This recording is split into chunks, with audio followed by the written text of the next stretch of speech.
ప్రభునందు ప్రియులారా, మీ అందరికీ ప్రభు అయిన యేసుక్రీస్తు నామమున శుభములు. నేటి ధ్యానము కొరకు ఎఫెసీయులకు రాసిన పత్రిక 6వ అధ్యాయం 11వ వచనాన్ని చదువుకుందాం. మీరు అపవాది తంత్రములను ఎదురించుటకు శక్తిమంతులగునట్లు దేవుడిచ్చు సర్వాంగ కవచమును ధరించుకొనుడి. ఆర్కిటిక్ ధ్రువ ప్రాంతాల్లో ఉండే ఎలుగుబంటి సీల్ జంతువులను వేటాడి చంపి తిని బ్రతుకుతుంది. ఆహార సంపాదనకై ఆ ధ్రువపు ఎలుగుబంటి జిత్తులెన్నో ప్రదర్శిస్తుంది. సీలు జంతువులు నీటి ప్రవాహానికి ఒడ్డున ఉండే మంచు గడ్డలో రంధ్రం చేసుకొని నివసిస్తూ ఆహారాన్ని సంపాదించుకుంటూ ఉంటుంది. ఈ ధ్రువపు ఎలుగుబంటి గాఢంగా గాలి పీల్చుకొని నీటిలో మునిగి ఆ సీలు జంతువును పట్టుకునేందుకు అది దాక్కున్న రంధ్రం దగ్గరకు తేలుకుంటూ వస్తుంది. ఆ మంచుగడ్డ అడుగు భాగాన్ని చేప గీరినట్టు గీరుతుంది. ఆ శబ్దం విన్న సీలు జంతువు చేపేదో వచ్చింది, ఆ చేపను పట్టుకొని తిందామని ఆ బొరియలో నుండి సీలు జంతువు బయటకు వస్తుంది. అది బయటకు వచ్చి రావటంతోనే తనను వేటాడే శత్రువు కబంధ హస్తాల్లో చిక్కుకొని శత్రువుకు ఆహారం అవుతుంది.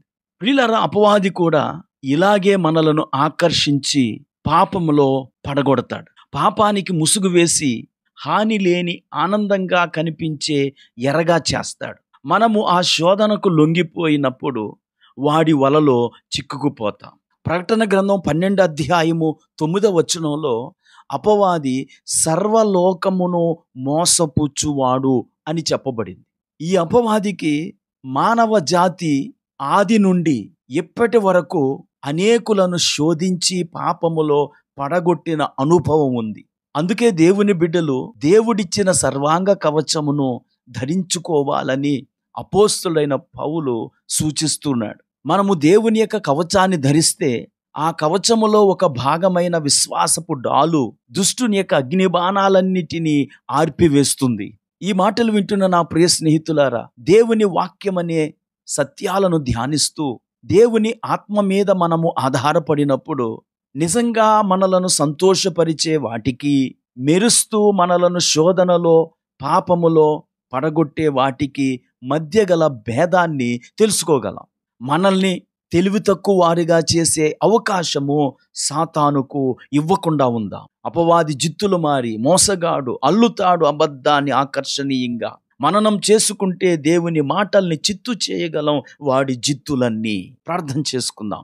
కృపా కనికరం కలిగిన మా తండ్రి, నీకు వందనాలు. ఈ మాటలు వింటున్న ప్రతి ఒక్కరూ అపవాది తంత్రములను ఎరిగిన వారిగా ఉంటూ వాక్య సత్యాలను ఆకలింపు చేసుకొని వాక్యపు వెలుగులో వాడి యొక్క శోధనలను గ్రహించి ఆ శోధన నుండి బయటపడే మార్గాన్ని వారికి మీరు తెరచి వారిని శోధన నుండి తప్పించమని యేసుక్రీస్తు నామములో ప్రార్థించి వేడుకుంటున్నాము. ఆమేన్.